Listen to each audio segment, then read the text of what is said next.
This is Ask the Coach session again today with myself, Melanie Jacob, and we have... Hi, good evening, Chris Elphick, Breadfruit Consulting. Thank you everyone for joining our live session again today. As you know, we are coming out live through Espresso Page, and this is about the 6th or the 7th episode for Ask the Coach. Yes, must be, yeah.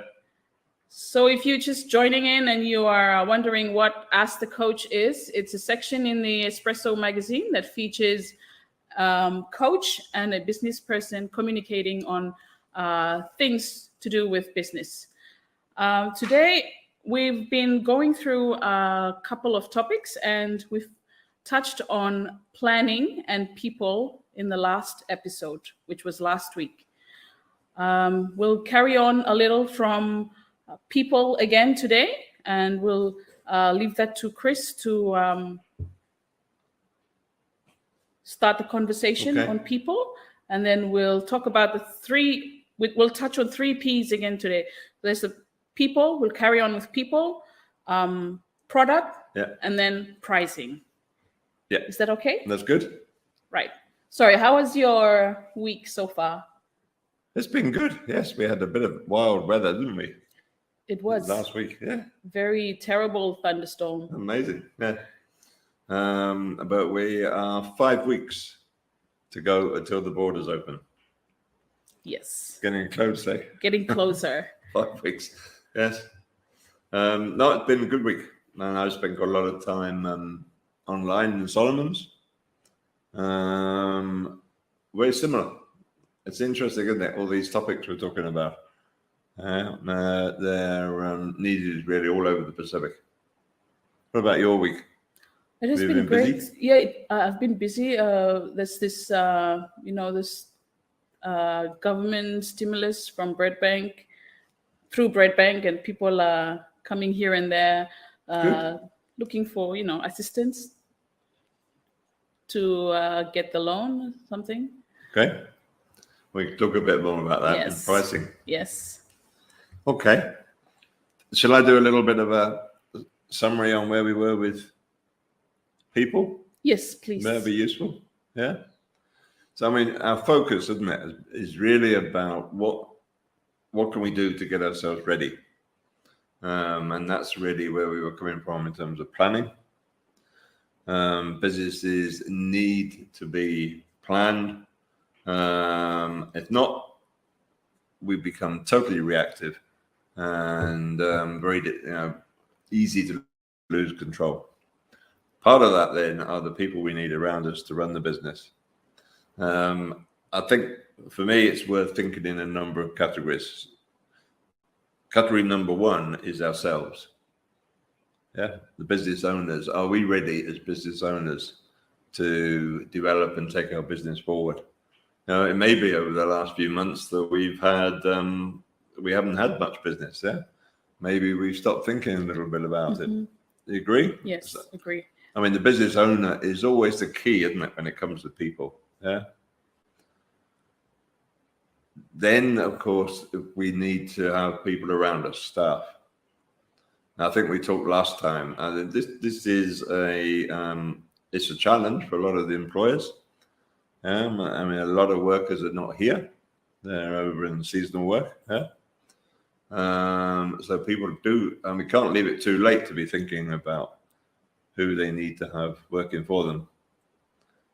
My view would be that it's probably better to start with just 1 or 2 people than to take on too many. Yeah. Especially if they're people that you're not used to your business. Yeah. There's not a huge amount of time to train them. I think key thing around people is people need to know what their job is. Most definitely. Don't they? Yeah. Yeah. What's expected of them? We give people get given jobs and they're pretty unclear. True. True. And it's like when you're not clear about your job, you just sit there and expect.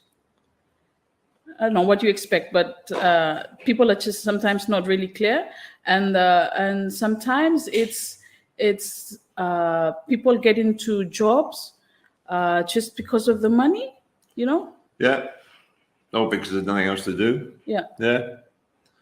I don't know about you. Nothing that annoys me when I go into a shop or something and ask a question, and the person I'm talking to says, "I can't answer that. The boss is not here." Yeah, you have to come back tomorrow, and it doesn't just happen in shops. It happens in. And that's a big turnoff. You're losing sales if you're doing that. There is, and it's a turn off for a customer. Because what's Yeah. a customer going to do? They're probably going to go somewhere else. Yeah. Yeah. No, I don't think that's the fault of the staff member. It's something about the way they've been trained, and it's something about what I call the culture. Yeah, the attitudes. Yeah. The way the place is run. Now, if you're running a small team of 2 or 3, I think the other message for me around people is about communication. Eh? Are you having regular meetings with them? Doesn't have to be long, does it? 5-10 minutes every morning. Catch up with everybody. What have we got on today? Any concerns people have got? I mean, when we're working with people, it's all about relationships. Yeah, isn't it really? Yes. We touched on that on a couple of first episodes, and that's very important. And we want to make a profit out of all this, and we want to use other people to help us do that. Just very quickly then on people, the other group of people, of course, is our suppliers, people we're working with to get our products or services from. We need to make sure that our relationship with them is up to date, that we're talking to them, that they're aware what our plans are in terms of opening or reopening or extending our hours or whatever. Yeah. We need to make sure our suppliers have got the materials we need. Can't leave any of that to the last minute. Yeah. So this is very much about the owner, doesn't it? The business owner. Recognizing that with a small team, they've got to really work together to get all this ready. Does that make sense? Yes. Yeah. Yes. Did you hear about the new Severance Employment Act? The new amendment on the Employment Act? Right. This is about an extra month. So we're talking about people here, and it's something that it's an amendment, and there's a bit of back and forth. There's a lot of talk about it right now because it's something that will definitely affect businesses as well. And as much as it's good for the staff, for the employee, it's also going to affect the business as well. So. Yep. And in these discussions, I think it could go on for a long time. Yes. Yeah. I mean, my view around all of this is unless you're a sole trader, unless you're doing everything on your own, you need other people. And that comes at a cost, and that should be part of the planning. Yeah. I don't believe in paying people very low wages to do things, because I think if you do that, why would anyone put the effort in? True. And of course, there's all sorts of rules and regulations that have to be dealt with, and no doubt they could be argued about. But I think the key at the moment is if we want to get our businesses really up and running quickly, so that when tourists come back or visitors come back, they say, "Look, Vanuatu is open for business; it's ready." Mm-hmm. Then we've got to maybe forget our arguments and think about the people we need. Right. To help us develop the business. Right. The other thing we need to be thinking a little bit about is the products or services. Yeah. Yes, that is something that we should focus on as well, because during the pandemic that we went through, a lot of things has changed. It changed the view of people on market values of stuff. A lot of things has changed, and getting back, it's been 2 years of, some businesses have gone through a whole process of changing the strategies towards pricing and everything. Yeah. So getting things back up is another challenge. It is. But this is part of planning, eh? Yeah. This is really about, to what extent have people really sat down? I mean, you almost imagine you sit down with a big blank sheet of paper, yeah, or a computer screen, and you really start from the beginning again. Yeah? I mean, all businesses have been affected over these past 2 years. So I think in terms of products, for me, it may be that we don't we don't sell everything that we used to sell. Maybe we can't get them. Maybe we've got to say, well, okay, over the next few months, we need to focus on these services or these products. Right. And then maybe our plan is over the next year or two, we can get back to the whole range. True. But this is also about ongoing planning. You remember we talked, didn't we, about planning isn't a document you write. Yes. It's a state of mind. It should be going on all the time. Yeah. So we touched on people previously, and one of the people that we deal with in our business is our customers, and we need to service our customer needs. So that's when it all comes down to how we pick the products that are well of our customers. Outstanding. Yeah. And another P will be about pricing. Can they afford it? But going back to customers. Again, I think that we need to recognize that there isn't just one big group of customers out there. True. Yeah, there's lots of groups. And they call them market segments, right? Absolutely. And maybe we have to think very carefully. If we're targeting a product that, say, children, and then parents are going to be paying for it. So are we really relating to both groups there? Yeah? What have we really focused on who we want to buy? And then maybe a little bit of research. Can they afford it?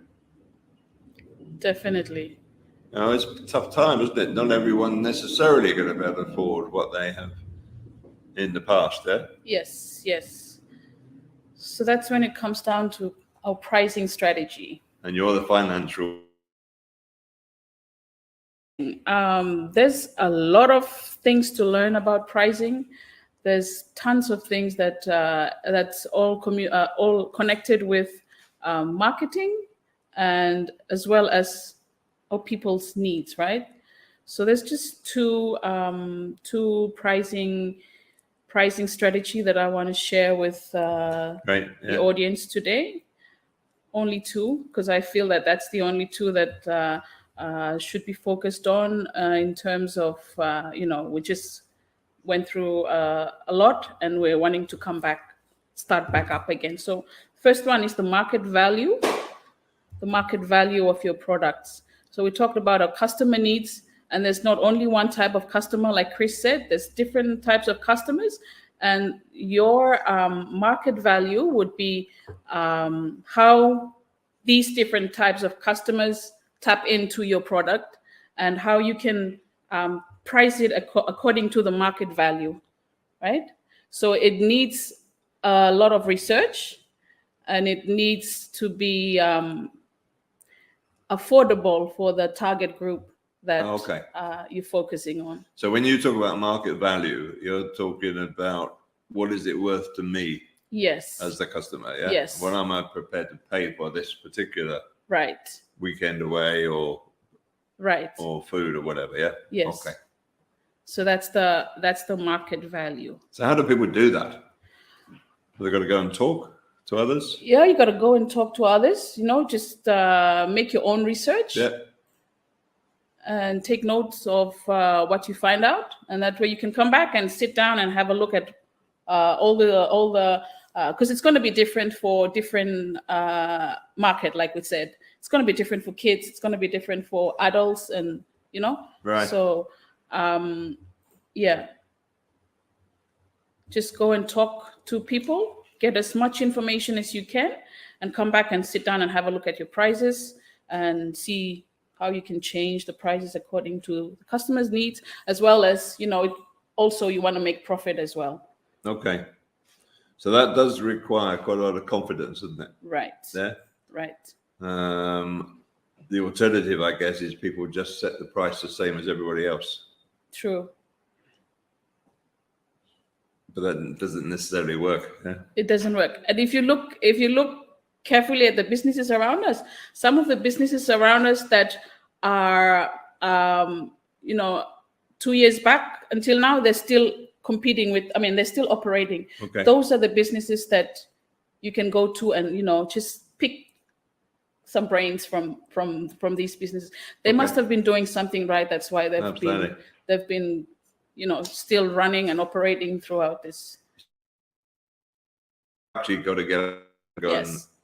Yes. And if they're selling food, they've got to walk around the market. They've got to go and talk to people. Yeah? Right. Okay. And what's the second? The second one is the cost plus pricing. Tell me more. The cost plus is you get your products and then all the costs, and then you add on to make your profit. And that's going to be a very tricky one, because we know now in the market there's a huge inflation in the market. A lot of things, prices are going up. Yeah. And I'm only using this, telling you this strategy is because you will also need to make your own profit. And that requires a lot of sitting down and thinking and, playing around with your figures.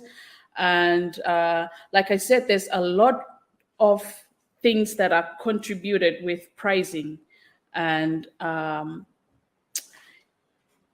if you're doing the cost plus pricing, you have to connect it with different things like, making discounts and making packages that, are attractive, so that you're not only adding a cost plus on your price, but you are attracting people just from, everything is also to do with the psychology of people.